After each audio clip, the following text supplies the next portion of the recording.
My name is Olivia, and I'm 40 years old. I've been married to my husband, Michael, for 10 years. We used to work together, but now we're in different branches. Michael is responsible at work and well-liked by his team. He's confident and ambitious, always wanting to look strong in front of others. I'm more quiet and don't stand out much. It surprised me when Michael, with his strong personality, showed interest in me. After dating for 2 years, he proposed to me with a big bunch of roses. I felt so loved and agreed right away. I looked forward to our future together. But then he surprised me again by saying we live with his parents. I wasn't sure about it, but he was determined. He assured me his parents were nice and excited about us living together, so I agreed. In the end, for the past 10 years, I've been living with my in-laws in my husband's house, which was not what I expected when I got married.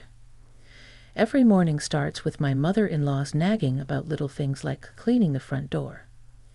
Even though I make breakfast for everyone, her complaints never end. I apologize and rush to fix it while she heads off to work, leaving me feeling like a servant.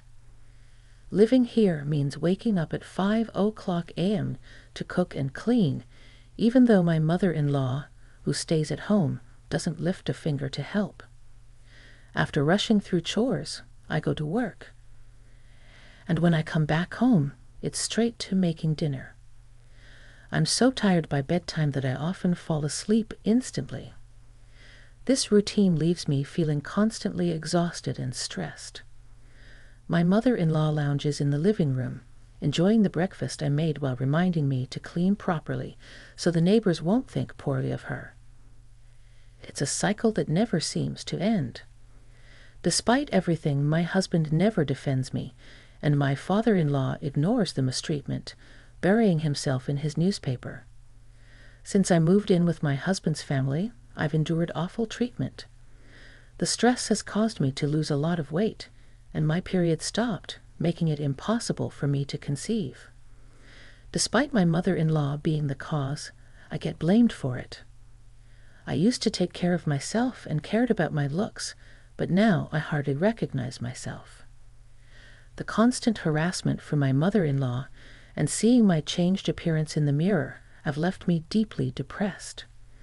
I've become completely submissive to her. I feel so numb that I don't even have the energy to think about leaving this house anymore. I received heartbreaking news.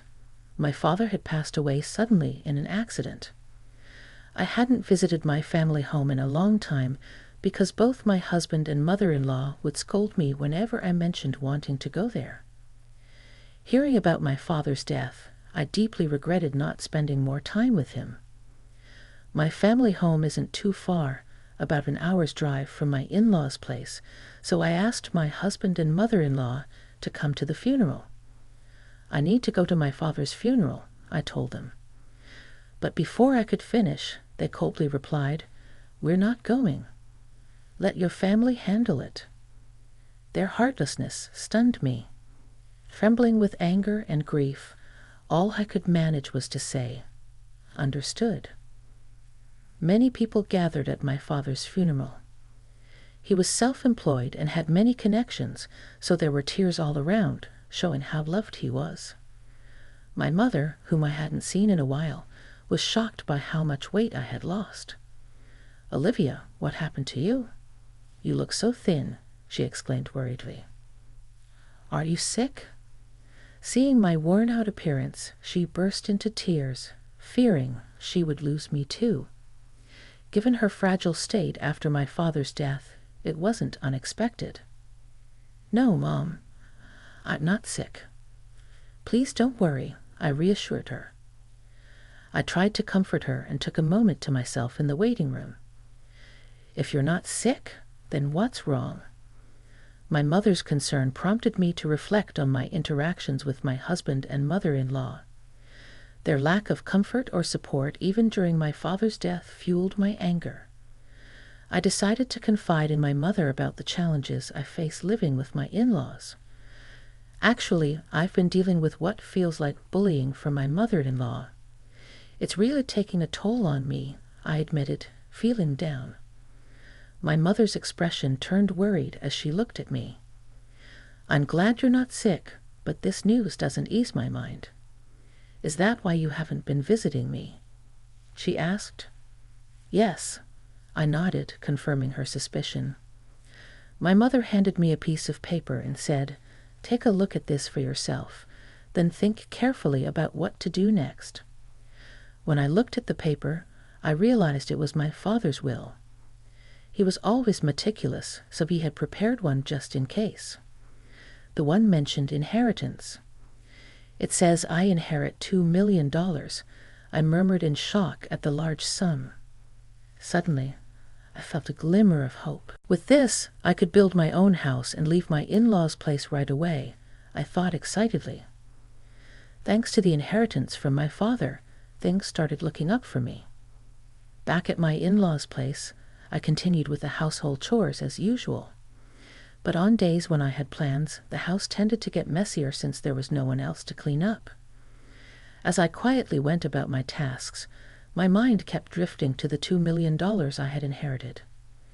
Despite my strained relationship with my mother-in-law, I still wanted to stay with my husband, Michael. So one night, after his parents had gone to bed, and it was just the two of us, I decided to have an honest conversation about the inheritance and leaving the in-laws' home. There's something I want to talk about," I began, trying to break the silence. Michael looked at me expectantly, waiting for me to continue. "Yeah, about my father. Actually, I've come into an inheritance." I said of how much Michael asked. "Well, it's $2 million, I replied. Michael's face lit up with excitement. "He left you that much? That's generous." But about how to use this money, he trailed off, indicating he wanted to discuss our options. I was about to bring up the main topic, feeling relieved that Michael seemed to be in a good mood, but before I could speak, he suggested something outrageous. "We need to transfer that money to my mom's bank account right away," he said. I couldn't believe what I was hearing. It was so absurd that I thought he must be joking. Now, why would we do that? "The inheritance is mine, so it wouldn't be right to give it to your mom," I laughed, hoping he was just teasing. Michael slammed the table in anger. "What are you talking about?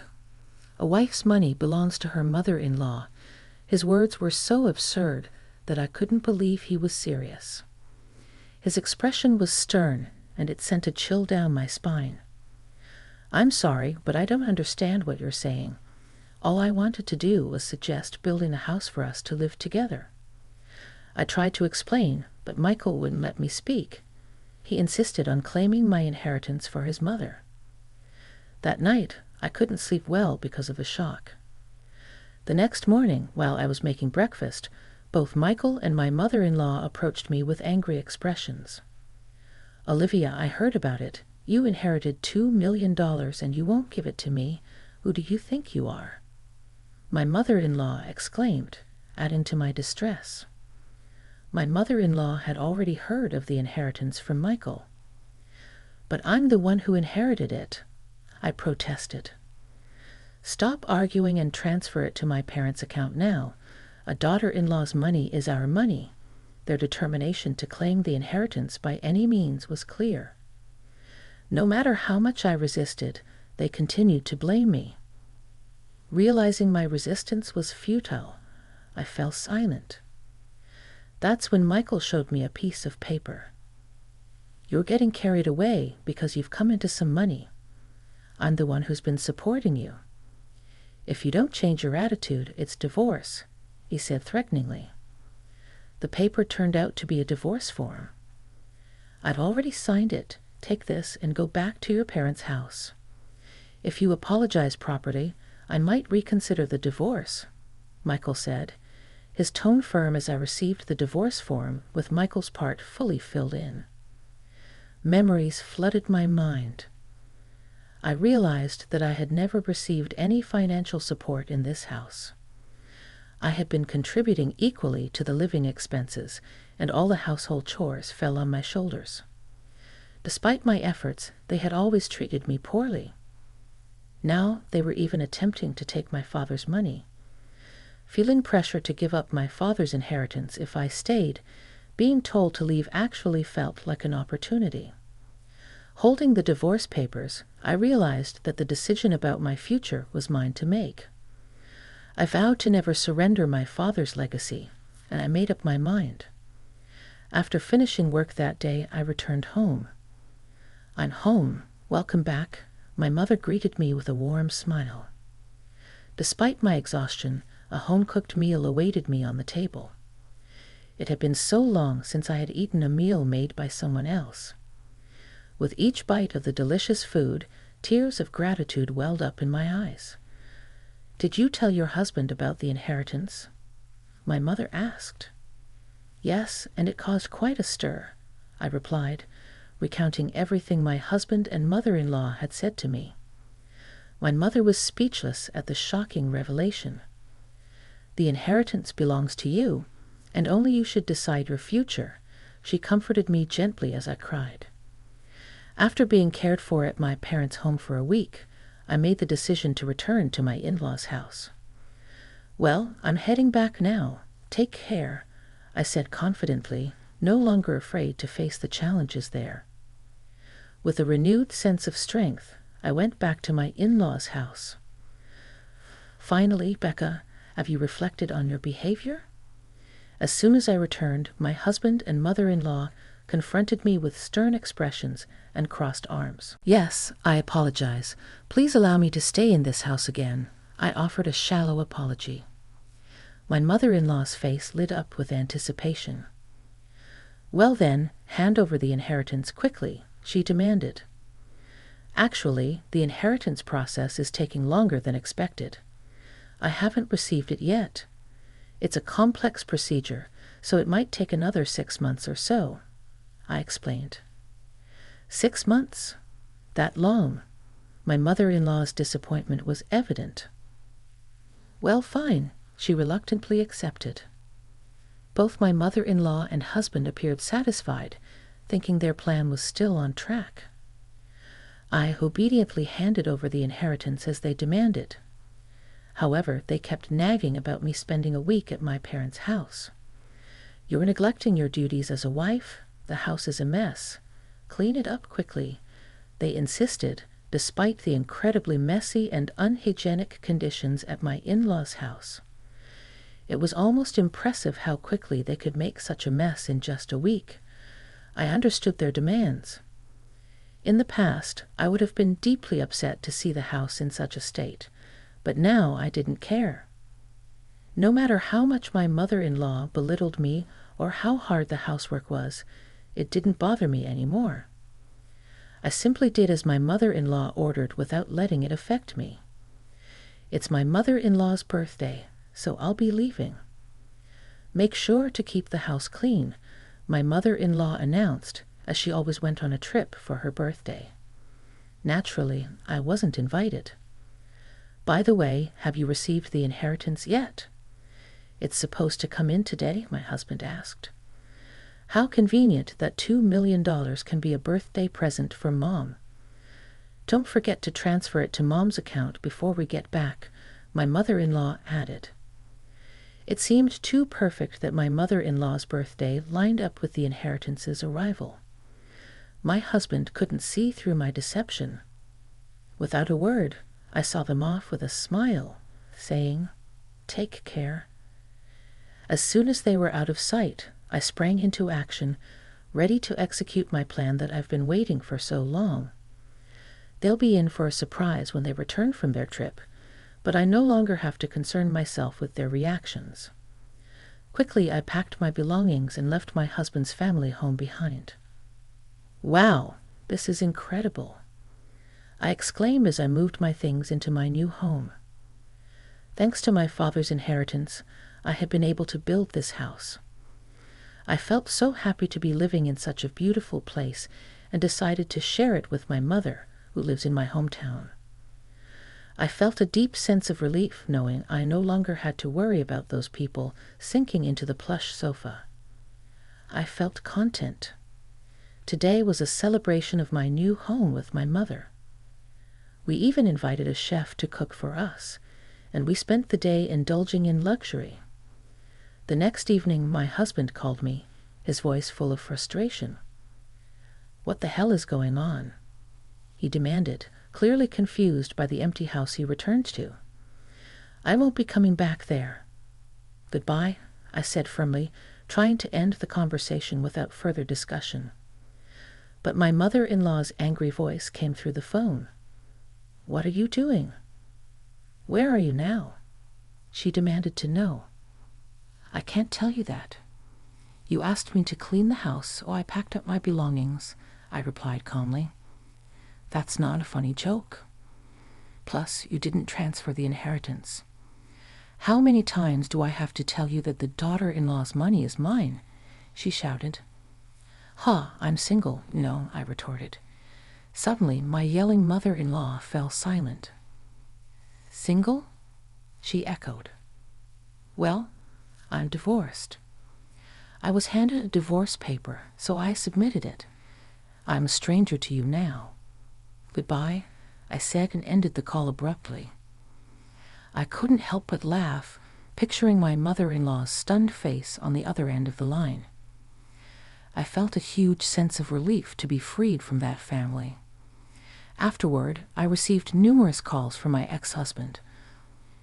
When I had some free time, I deliberately answered the phone and ignored the insults from my ex-husband and ex-mother-in-law. I made sure to record all those calls. I decided to seek advice from the police. With those recordings, harassment from an ex-husband is unfortunately common, but it's important to address it before it escalates. Thankfully, the police responded promptly and went to warn my ex-husband's family.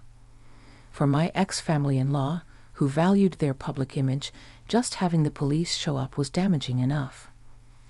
Additionally, a subordinate of my ex-husband who lived in the neighborhood witnessed the police visit. Since my ex-husband was a prominent figure in the company, rumors spread rapidly. Furthermore, colleagues and subordinates who harbored resentment towards my ex-husband began to spread negative gossip about him. Eventually, the rumor made its way to my department. "Did you hear about the police visit?" my colleagues whispered amongst themselves. "I'm divorced now, so I'm not really in the loop," I replied loudly enough for others to hear. The employees eagerly spread the news further. It didn't take long for the rumor to reach my ex-husband's boss. "You've been the subject of a lot of negative rumors, haven't you?" his boss remarked. "What are you talking about?" my ex-husband protested. "I can't tolerate men who don't appreciate their wives. Furthermore, with these damaging rumors circulating, it will tarnish our company's reputation. Therefore, I've decided to transfer you," his boss declared. The transfer order issued to my ex-husband was severe. "Wait, this place is," my ex-husband began, realizing it was a branch office in the least productive region. "There's no entertainment around whatsoever. It's like being on a deserted island." "Do you understand what this means?"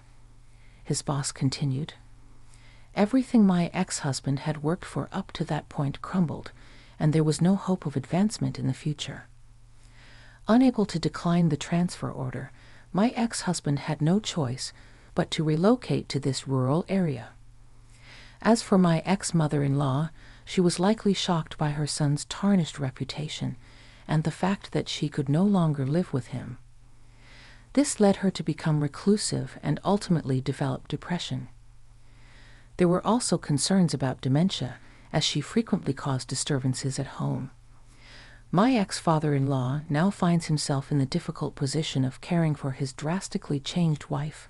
He often remarked, "The challenges faced by my former in-laws could be seen as karma for the harassment they inflicted on me." Now unhappily living with my mother, we've even taken up gardening in our spacious yard. If I had remained in that house, I might never have discovered this wonderful hobby. I thought, embracing this hobby has revitalized me. My body, once worn down by stress, is now healthy again. I'm grateful to have severed ties with my former in-laws and found true happiness.